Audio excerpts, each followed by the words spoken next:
Carta do apóstolo Paulo aos Romanos, capítulo 1, verso 16, um texto bastante conhecido da igreja.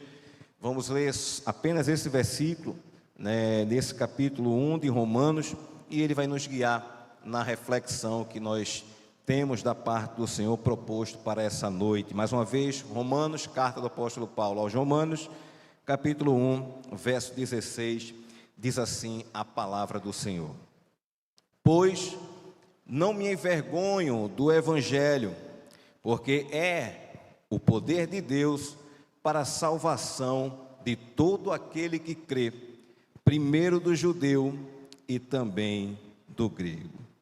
Queridos, há muito tempo que nós, seres humanos, nos ocupamos com a preocupação sobre a questão do ser, sobre quem nós somos, sobre qual é o sentido, o significado de nossos dias, de nossa vida, quais os objetivos, quais as razões, os sentidos de fato para a nossa existência. Há muito tempo nós temos pensado, debatido, discutido, e isso tem sido alvo dos nossos anseios. Quando nós olhamos nas Escrituras Sagradas, nos parece que aquela conversa, aquela triste conversa dos seres humanos com o nosso adversário, trouxe uma bagunça no nosso entendimento de quem nós somos, trouxe uma confusão na ideia, no entendimento de quem nós somos de fato, e qual é a razão do nosso ser. Nós lembramos lá no capítulo 3 de Gênesis, que é oferecido a ideia ao homem de que ele poderia ser igual a Deus. E quando o homem escuta essa proposta, nos parece que a cabeça dele entra em parafuso, pois ele começa a se autoavaliar, começa a se avaliar e perceber, muito provavelmente, que talvez aquilo fosse uma possibilidade dele sair de quem ele era naquele momento, da concepção de quem ele era naquele momento, para ser algo que lhe foi proposto, mas que na verdade era um grande engodo, era uma grande falácia, era um grande sofisma que chegava diante do homem. Mais na frente, no relato bíblico, nós percebemos Moisés, que tem uma vida muito interessante, uma trajetória de vida muito interessante. Ele passa os primeiros anos de sua vida sendo criado dentro da cultura judaica por sua mãe, e depois de um tempo, de alguns anos, ele passa para o Egito para aprender toda a ciência, enfim, tudo aquilo que o Egito lhe oferecia. E quando chega a uma determinada idade, ele sai em algum lugar e ele vê um egípcio maltratando um judeu, e aquilo aflora dentro dele, aquela raiz que ele tinha, aquela concepção que ele tinha de quem ele era, de onde estava a sua origem, de onde estava a sua raiz, vem para fora e ele ataca aquele homem, acaba matando, assassinando aquele homem.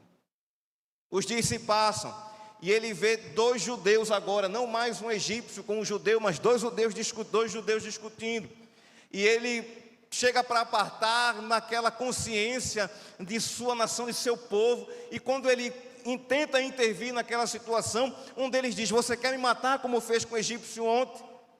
Ele fica com medo, ele foge, e dá para perceber que Moisés, ele passa um tempo morando ali na terra, se não me falha a memória, de Midian, refletindo e se perdendo, talvez, meio confuso de quem ele de fato era. O salmista, por sua vez, ele chega em um determinado momento e ele se pergunta, ou ele dirige a Deus essa pergunta: quem é o homem para que dele te lembres? E de fato, irmãos, se nós formos pensar nisso de forma séria e comprometida, muitos de nós ainda não têm esse conceito, essa ideia exata de quem de fato nós somos. Não só no contexto bíblico, mas essa realidade dessa pergunta, dessa crise, dessa consciência existencial se mostra e se coloca como realidade em vários outros aspectos, em várias outras instâncias. Por exemplo, no primeiro livro de uma autora muito conhecida, Clarice Lispector, o título do seu livro, do primeiro livro que era publicado dela por volta de 1943, 1944, é Perto do Coração Selvagem. E ela narra a história de uma mulher chamada Joana. E Joana, ela vai crescendo, ela vai se desenvolvendo e se perguntando: qual a razão dos seus dias, qual a razão do seu ser, por quem ela é, e ela vai se perguntando, se encontrando, se perdendo nessa busca de encontrar a si, de quem de fato ela é. E é interessante que a Clarice Lispector, ela desenvolve isso bebendo de uma fonte, de um pensamento filosófico, ou de uma raiz filosófica, de uma linha de pensamento filosófico chamado existencialismo. E a proposta do existencialismo, para nos conduzir nessa consideração de quem nós somos, é interessante, porque ele diz que a existência, ela precede a essência. Ou seja, nós primeiro existimos, e por isso, isso é muito mais forte, isso é muito mais sólido. E por isso, porque vem depois a essência, quem nós somos, o nosso ser, ele é construído através das nossas escolhas e das nossas ações. Nosso ser vai sendo construído. Nós nos percebemos como seres humanos, como seres capazes de pensar, de refletir, de meditar, de fazer escolhas, de empreender ações, de trilhar caminhos. E nesse passo a passo, e nesse processo, nós vamos nos autoconstruindo, vamos achando quem nós somos. E é interessante, e aí é que mora talvez o grande perigo, é entender que o ser humano, ele define a si mesmo, ele se define. Ele define-se a si mesmo. E através das suas experiências, ele encontra o seu ser, ele encontra quem ele é. Talvez esse seja um grande perigo da proposta do pensamento existencialista. Mas o que tudo isso tem a ver, queridos, com esse texto que nós acabamos de ler na carta de Paulo aos Romanos? Há algo muito comum nas propostas de entendimento de quem nós somos e que nós encontramos aqui também na carta aos Romanos, é que é de olhar e nós encontrarmos quem nós somos, não na verdade, numa realidade interna. Nós não encontramos quem nós somos dentro daquilo que achamos que somos, que queremos ser ou que sentimos. Mas encontramos quem nós somos normalmente de uma que fez uma novela, tinha acho que uns 10, 11 anos de idade. Eu me lembro que uma vez eu fui fazer a prova na escola e eu assinei lá, Júlio Falcão. Eu estava me projetando no Edson celular, eu queria ter olhos verdes, mas Deus não me concedeu.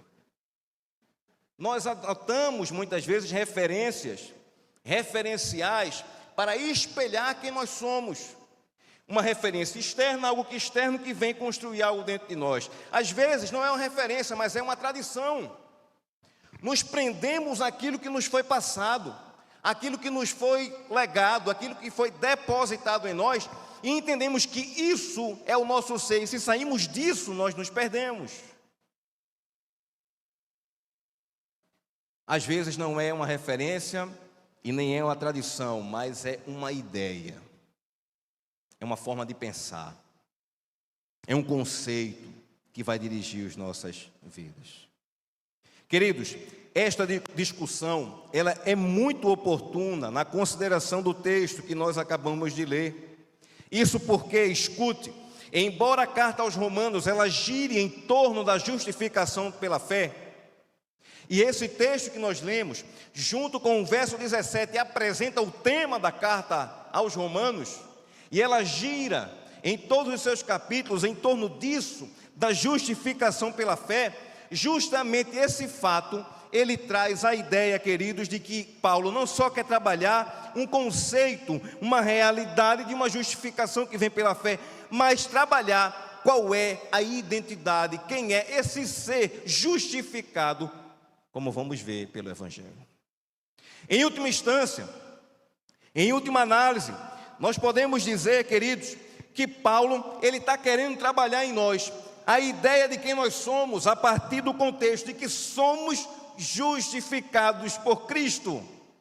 E percebemos que, assim como tantas outras propostas, Paulo vem nos dizer que o que nos define, o que constrói o nosso ser, também é algo que vem de fora. E isso que vem de fora é o Evangelho de Cristo. Não são simples ideias, não são pensamentos bem arranjados, não são referências, não são tradições. quem nos define é o Evangelho de Cristo. Ele delimita, define, conceitua quem eu sou. Louvado seja Deus. É interessante, queridos, que para trabalhar essa ideia, Paulo ele começa a sua carta no capítulo 1, você que está com a Bíblia aberta pode conferir, nos versos 1 a 7, fazendo uma referência e definindo, conceituando o que é o Evangelho. E isso é importante, é intencional que ele faz isso, porque ele vai nos mostrar que é o Evangelho que nos define. No verso 1, ele faz referência de que ele, a sua vida, foi separada para o Evangelho, ou seja, para a proclamação das boas novas, ou boas notícias que trazem a alegria do socorro, da salvação. A palavra que é utilizada no grego, que nós traduzimos como evangelho, ou talvez possamos trazer como boas novas, ela traz esse conceito, essa ideia de algo que é anunciado e que traz alegria. Por exemplo, quem não estava assistindo ontem à TV à tarde, recebeu algumas boas novas, para uns, né? Para outros nem tão boas novas, né? É algo que traz alegria. É uma notícia que traz alegria e que aponta para um socorro, que aponta para uma salvação, para a solução de um grande problema. No verso 3, se você puder estar aí acompanhando comigo, capítulo 1 de Romanos, verso 3, ele diz que essa boa nova, escute, isso é muito importante, ele diz que essa boa nova, ela praticamente, a gente pode dizer que é a encarnação de Deus, a sua, digamos assim, incursão na história humana, na linha cronológica do homem. É a encarnação de Jesus que se vincula ao homem a uma linhagem humana, mas que não perde a sua natureza divina, algo que é totalmente referendado na sua ressurreição.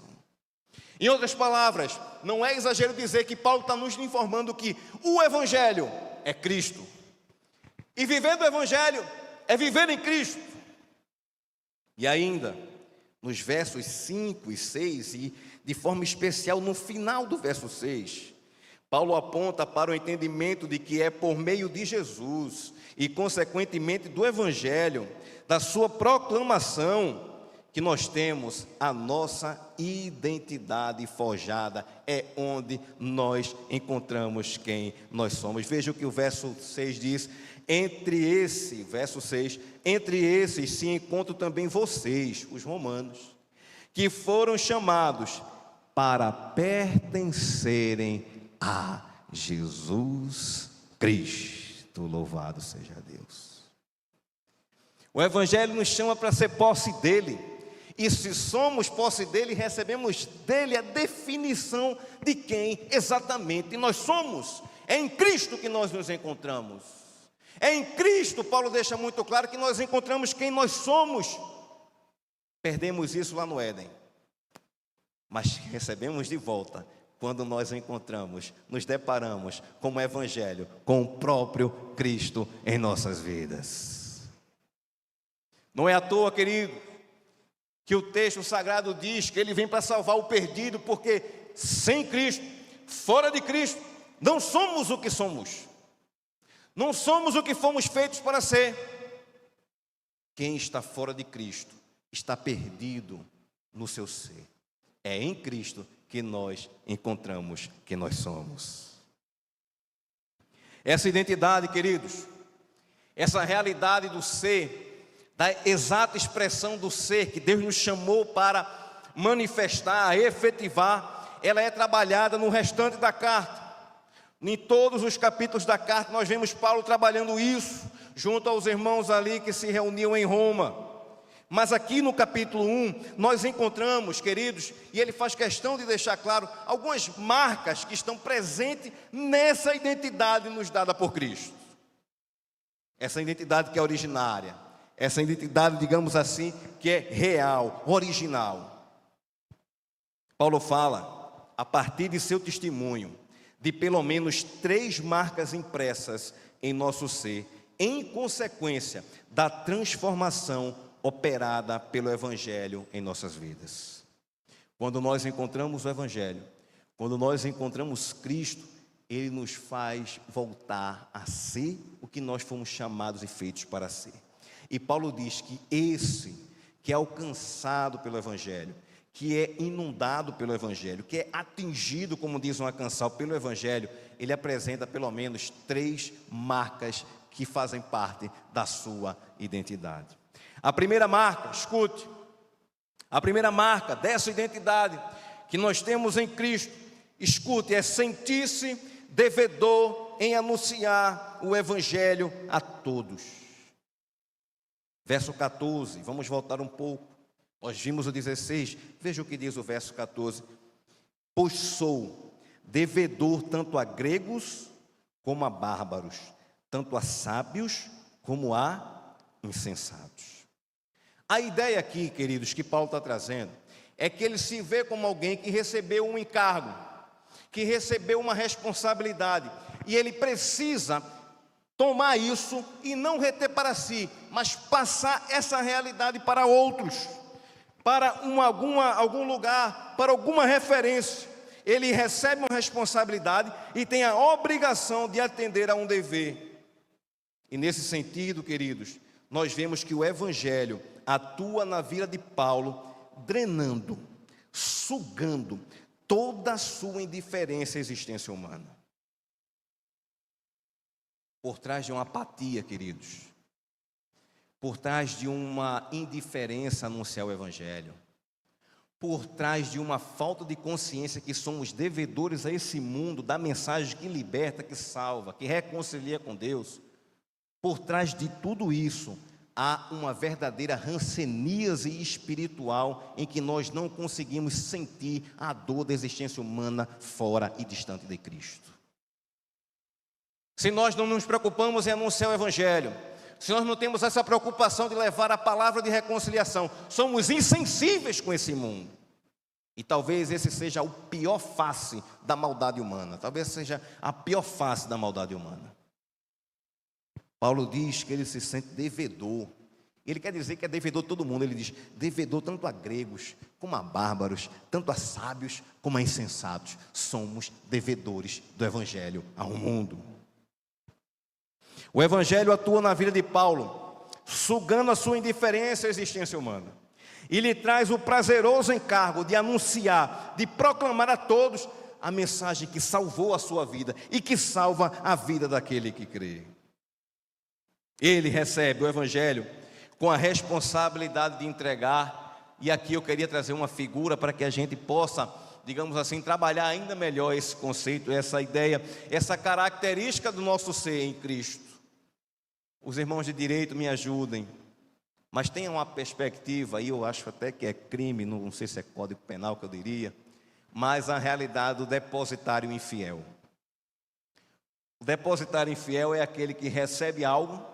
Os irmãos aí de direito, se eu estiver errando, me perdoem, depois corrijam nos grupos da igreja.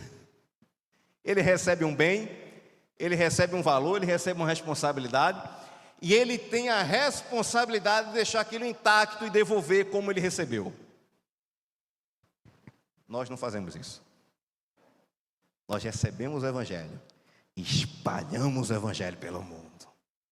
A todos, gregos, bárbaros, sábios, insensatos.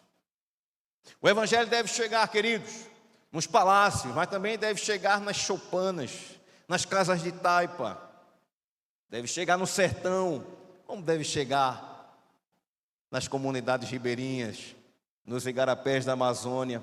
Essa mensagem tem que chegar em todo mundo. Escute, nós somos devedores desse mundo. Não podemos reter o Evangelho, precisamos levar o Evangelho. Em Cristo, somos devedores para com o mundo, em anunciar o Evangelho que transforma o ser, que reconcilia o ser, que traz de volta para aquilo que Deus o criou. Segunda marca, queridos, segunda marca, impressa pelo Evangelho em nosso ser. A primeira nós vimos, que é de estarmos sentindo como devedores em anunciar o Evangelho a todos. E a segunda marca que Paulo deixa muito claro, é que nós precisamos, nós desenvolvemos a realidade de estarmos prontos a proclamar o Evangelho a todos. Veja o verso 15, o que é que Paulo diz. Por isso, Quanto a mim, estou pronto a anunciar o Evangelho também a vocês que estão em Roma. Queridos, Paulo ele aponta para uma realidade em que ele vive num estado de prontidão, num estado de atenção e de disposição a levar o Evangelho. Ele fala isso diretamente aos romanos. Mas mais do que isso, se nós nadarmos, mergulharmos naquilo que ele está falando, nós vamos ver que ele está dizendo que o seu ser foi tomado pelo Evangelho e a sua existência se confunde com a proclamação e o anúncio do Evangelho. Paulo diz que a sua existência está totalmente ligada ao Evangelho, de maneira que existir é existir para o Evangelho. E queridos, isso não é uma falácia. Ele demonstra isso. Primeiro ele fala, Filipenses 1:21, ele diz: porque para mim o viver é Cristo. Será que temos pensado nisso? Para mim o viver é Cristo. O existir é existir para o Evangelho. Paulo, ele traz uma simbiose, uma intercessão, de maneira que onde ele estiver, o Evangelho está. Temos sido assim, queridos? Onde nós estamos, o Evangelho está, ou depende do contexto? Ou depende da realidade? Ou depende daquilo que nos cerca? Paulo diz: eu estou pronto. E não tem essa de primeiro entrar no seminário para pregar, não. Eu estou pronto para falar o Evangelho. Estou pronto para pregar o Evangelho. Onde eu estou, o Evangelho vai. Onde eu estou, o Evangelho está. Ele fala isso, falando aos Filipenses, para mim, porque para mim o viver é Cristo. E não só isso, mais do que falar, ele demonstra isso. Nós conhecemos a biografia de Paulo. E nós vemos, por exemplo, em Atos 16, que ele prega na prisão.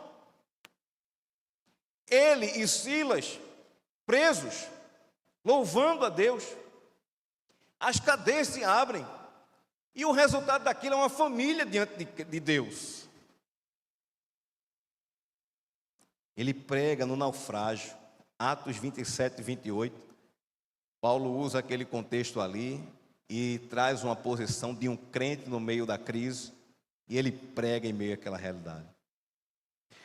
Atos 25, Paulo prega em juízo, perante as autoridades, perante reis, perante pessoas que, se não gostassem muito da mensagem dele, poderia mandar ele ser decapitado. Ele prega até numa conciliação. Ele manda uma carta para Filemão, pedindo para que receba um irmão que tinha se arrependido, e prega o Evangelho. Onde nós estamos, o Evangelho deve estar, porque a nossa existência é existir para o Evangelho. Terceira marca, queridos, a partir do momento que nós entendemos que em Cristo estamos prontos a anunciar o Evangelho que transforma o ser, nós podemos passar para a terceira marca impressa pelo Evangelho em nosso ser, em nosso existir. E essa terceira marca está presente no texto que nós lemos no início, e nós podemos dizer que é ser confiante no intenso amor presente no Evangelho. Verso 16, vamos ler novamente, diz assim o texto: pois não me envergonho do Evangelho, porque é o poder de Deus para a salvação de todo aquele que crê, primeiro do judeu e também do grego. Queridos, Paulo deixa muito claro que o Evangelho aqui não é motivo de demérito. E talvez hoje, para nós, e no contexto da nossa nação, isso esteja um pouco distante de nós compreendermos o que é dizer isso, que eu não me envergonho do Evangelho. Dizer isso no meio de um povo em que o imperador era cultuado, em que a realidade do judeu era visto como um populacho, como um povo sem expressão, sem muita brilho, sem muita expressividade, e ele diz, olha, mesmo nessa realidade, onde eu possa ser motivo de chacota, ele diz, eu não me envergonho do Evangelho. O Evangelho não é motivo de demérito. Muitas vezes nós vemos, a custo de uma simpatia ou uma realidade de simpatismo, nós vemos as pessoas retratarem Cristo como um bobinho, como alguém que é um coitado, um pobre coitado, mas não é assim, muito embora ele tenha se mostrado assim, para quebrar toda a nossa ideia de valor, para jogar toda a nossa ideia, nossa perspectiva de valor no lixo. Ele vem do jeito que vem. Mas não se engane, porque o Evangelho não é motivo de demérito, mas Paulo diz, é o poder de Deus para a salvação de todo aquele que crê. Louvado seja Deus. É interessante que ele diz que é o poder de Deus, e essa palavra, dinamis, que é utilizada no texto original, ela aponta para uma força que reside em algo pela virtude de sua natureza. É uma força que reside por excelência naquilo, em algo ou em alguma pessoa. E que essa pessoa ou esse algo mostra essa força, mostra esse poder e o desenvolve. Queridos, Deus demonstra esse poder por excelência no Evangelho. E deixa eu lhe dizer uma coisa. Talvez sejamos tentados a achar que a grande demonstração do poder de Deus está em curar. Está em curar uma doença incurável. Que o grande poder de Deus está em abrir uma porta de emprego ou trazer uma aprovação que seria muito difícil. Nós somos levados muitas vezes a entender que o poder de Deus é demonstrado num grande livramento. Que o poder de Deus é levado a demonstrar em alguma situação que resolva o nosso caso, o nosso problema aqui. Mas a expressão do poder de Deus, mais autêntica, mais sublime, mais gloriosa, mais brilhante, mais poderosa, está no sacrifício de Cristo na cruz, no Evangelho. Essa é a expressão máxima do poder de Deus. Queridos, esse texto nos informa que a vida, a obra, a morte e a ressurreição de Cristo é a intensa manifestação do poder de Deus que atinge e se direciona ao homem. E mais, para além dessa realidade, ele nos diz que essa demonstração de poder de Deus, ela tem pelo menos uma finalidade e uma efetivação. A finalidade, o texto deixa muito claro, para a salvação de todo aquele que crê. Ou seja, queridos, a finalidade dessa demonstração de poder do Evangelho é livrar, proteger, preservar, salvar o homem da enfermidade do pecado, nos tornando posse de Deus, propriedade exclusiva de Deus. E ele traz também a ideia de uma efetivação. O Evangelho se coloca diante de todos, mas ele será efetivo na vida de todo aquele que deposita a sua confiança nessa verdade. Entre aqueles que nos assistem, talvez pela internet, e aqueles que estão presentes conosco, que ainda não encontrou esse momento de declarar em seu coração Cristo como Senhor e Salvador de sua vida. O Evangelho se apresenta a todos, mas é efetivo na vida de todo aquele que crê. Em Cristo, somos confiantes no intenso amor revelado no Evangelho. Esse amor que é efetivo e que encontra o homem o salvando, o libertando, o trazendo de volta ao ser para o qual Deus o chamou a existir. Para concluir, queridos, após essas três realidades, essas três marcas presentes na identidade, no ser daquele que está em Cristo, nós podemos dizer que o Evangelho, escute, o Evangelho não se resume a apenas uma mensagem, mas traduz a bênção da intervenção de Deus na nossa história, definindo o nosso ser, definindo o nosso existir. O Evangelho não é mera comunicação de um conhecimento, é uma mensagem que demanda que dela se participe, que dela se envolva e que ela se faça valer e se demonstrar em sua vida. O Evangelho, ele questiona a existência e o modo de ser do mundo e de cada ser humano. E quando ele questiona, e quando ele entra nessa seara, ele quer transformar, ele quer fazer tudo novo. Por isso mesmo, o Evangelho nos expõe a duas possibilidades de reação. Por essa sua força, por esse seu caráter decisivo, ele nos coloca diante de duas possibilidades de reação: aceitação ou rejeição. Ou nós encontramos, queridos, no Evangelho algo que produz em nossos corações fé, ou nós olhamos para ele, para o Evangelho, e nos escandalizamos. Dele, queridos, nós precisamos não nos envergonhar, mas nos alegrar em santa expectativa, porque ele é de fato algo trazido por Deus.